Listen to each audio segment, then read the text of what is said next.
Valérie Czarny, bonjour. Valérie Czarny, tu es la coordinatrice de la FCPE Île-de-France. Peux-tu d'abord nous rappeler ce qu'est la FCPE et ses valeurs?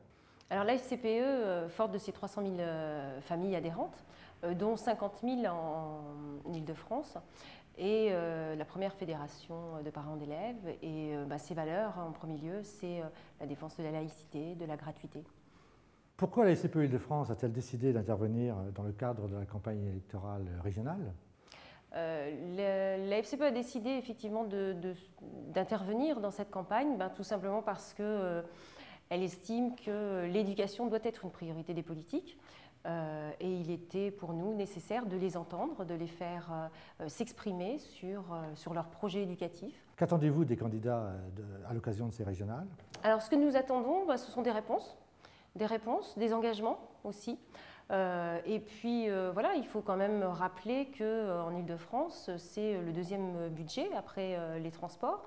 Et nous pensons que l'éducation doit être au centre des priorités des politiques aujourd'hui. C'est pour cette raison qu'effectivement, nous les interpellons ainsi. Quels sont les principaux sujets abordés par la FCPE Île-de-France par le biais de ce questionnaire? Alors, nous avons abordé différents sujets. Je crois que nous en avons abordé 17 en tout, mais ils ne sont pas exhaustifs, puisqu'il y en a bien d'autres.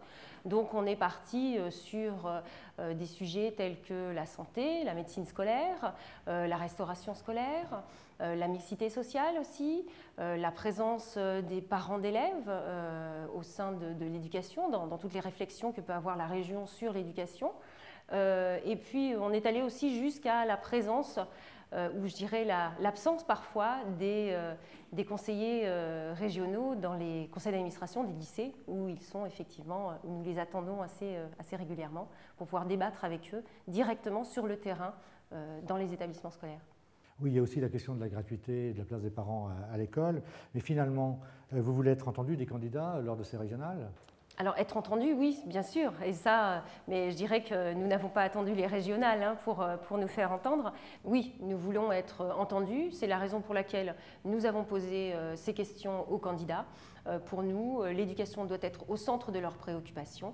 C'est une priorité nationale et donc nous invitons les lecteurs et les auditeurs à se saisir de ce questionnaire, de nous faire part de leurs commentaires et nous attendons les réponses des candidats que nous diffuserons le plus largement possible.